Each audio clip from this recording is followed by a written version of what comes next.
Emakhosini siyabingelela ubingelela umkhulu Dlamini eGoli eThembisi 10 Triple 1 Gcilaza Abathakathi inkosi yomhlahlo. Ngifisa ukusho lokhu ke kunina namhlanje. Asike sikhulume ngento ethinta umoya ohlupha wena noma impawu ezisuke zihlupha wena zomoya.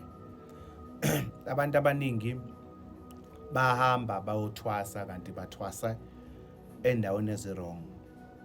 Yingoba aba-understandanga okucaleni kwesimo sokuthi umoya uyinkinga yawo yini.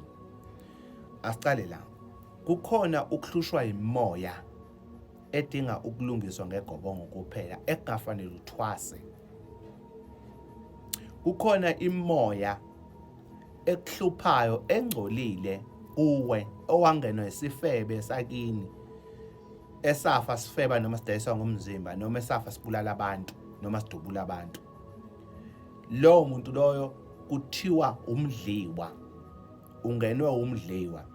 That's why ubona kunabantu abagcine bethwasa bayizangoma namhlanje basebenza ngedlozi lomdliwa, benza yonke into engcolile, bahamba ngcunu, bagcoka, baveza umzimba wabo. Awu understand ukuthi leli dlozi ethi liyamsebenzisa noma liyathi langena liyakuvumela ukuthi uadvertise ngawe, uthengise ngawe, ngapha nobuhlali but udayisa ngomzimba wakho.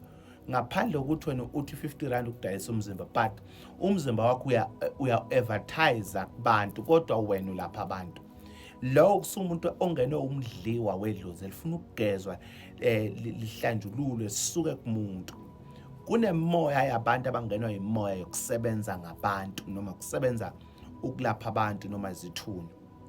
Ngifuna ukuhlukanisa ke la ukuthi ukwazi ukunderstand umuntu ongenwa izithunywa noma umuntu ozalwe nesithunywa akafani nomuntu ongenwe isithunywa. Umuntu ongenwe lidlozi akafani nomuntu ozalwe nobudlozi bakubo.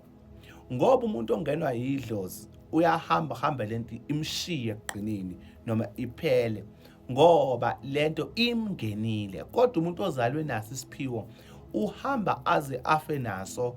Umuntu alapha azavaleka amehlo until azafe.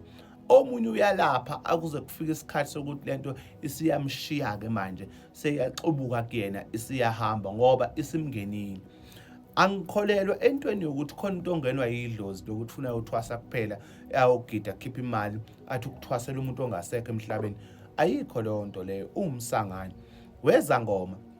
Kuniphatha kanjani ukuthi nithwasisa abantu bangasebenzi kodwa nibe nidla imali zabo, nibe nigibela imoto, nibe nihlala emzini edurayo, nibe nithenga ama-aluminium amafastela, beninamafastela lawo ama-3 door endlini zenu, kodwa umuntu omthwasisile into zakhe ayihambi kahle. Kukuphatha kanjani uyisangoma uthwasisa abantu wena into zabo zingahambi kahle, wena ubhizi usikubona uphansi phezulu nezinto ezithi ziyafanishina kodwa abantu abalaphayo akhona yedwa obhula abantu, akhona yedwa osebenza abantu, akhona yedwa into zakhe ehamba kahle. Yekeni leyo nto leyo inkinga.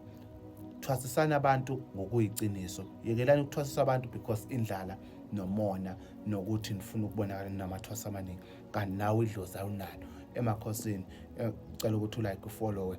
Ngisazoqhubeka nginifundise ngani zakwethu emakhosini. Amen.